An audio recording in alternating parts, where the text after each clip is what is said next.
বিনা উইকেটে ২৭ রান নিয়ে তৃতীয় দিনে ব্যাটিংয়ে নামে বাংলাদেশ। জাকির হাসান ও সাদমান ইসলাম দুজনেই বেশ সাবধানী। দ্রুতই ভাঙে ওপেনিং জুটি।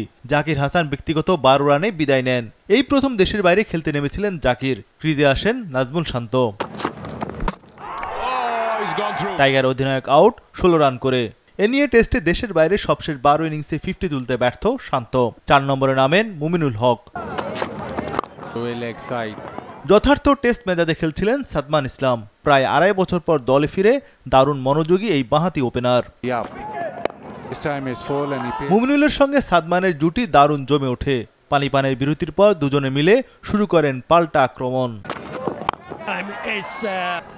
ওয়ানডে স্টাইলে ব্যাট করছিলেন ফর্মে থাকা মুমিনুল। ভুলে গেলে চলবে না, টেস্টের সবশেষ ৩ ইনিংসে মুমিনুলের রানের গড় ছিল ৮৫। দারুণ ব্যাট করে 50 তুলে নেন সাদমান ইসলাম। ১০ ইনিংস পর অর্ধশতকের দেখা পেলেন তিনি। ক্যারিয়ারে এটি সাদমানের তৃতীয় টেস্ট 50। প্রথম সেশনে হয়েছে ৩ ঘন্টা।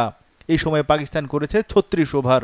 বাংলাদেশ যোগ করেছে আরও ১০৭ রান, হারিয়েছে ২ উইকেট। বাংলাদেশ লাঞ্চে যায় ২ উইকেটে ১৩৪ রান নিয়ে। মুমিনুল হক অপরাজিত থাকেন ৪৫ রানে, সাদমান অপরাজিত ৫৩ রানে।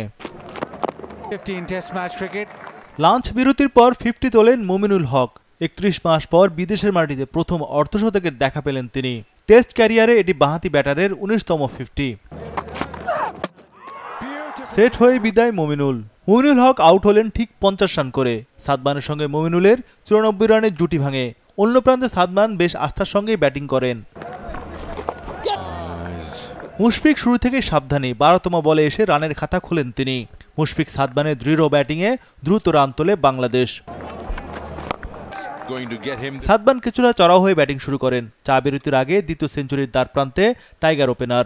মুশফিকের সঙ্গে তিনি গড়েন ৫২ রানের জুটি।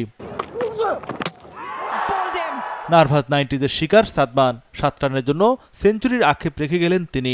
দ্বিতীয় সেশনে ১৮ ওভারে ২ উইকেট হারিয়ে ৬৫ রান তোলে বাংলাদেশ।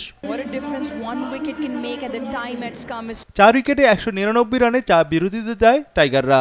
মুশফিকুর রহিম অপরাজিত ছিলেন ১৫ রানে। শেষ সেশনে ১৫ রানে আউট সাকিব। টেস্টে প্রথমবারের মতো বোলিং করতে এসে উইকেট সায়েম আইয়ুবের। ২১৮ রানে পঞ্চম উইকেট টাইগারদের। তবে মুশফিক লিটনের ব্যাটিংয়ে দারুণ সংগ্রহের পথে বাংলাদেশ। মুশি পূর্ণ করেন ২৮তম টেস্ট 50। লিটন তোলেন ১৭তম 50। বেশ আগ্রাসী ব্যাটিং করেন লিটন দাস। ওয়ানডে ম্যাচে ব্যাট করে ৫২ বলে তোলেন 50। মুশফিকের সঙ্গে তিনি গড়েন ৯৮ রানের অবিচ্ছিন্ন জুটি। তৃতীয় দিন শেষে বাংলাদেশের সংগ্রহ ৫ উইকেটে ৩১৬ রান। মুশফিক ৫৫ রানে ও লিটন অপরাজিত রয়েছেন ৫২ রানে। তৃতীয় সেশনে ১১৭ রান যোগ করেছে বাংলাদেশ।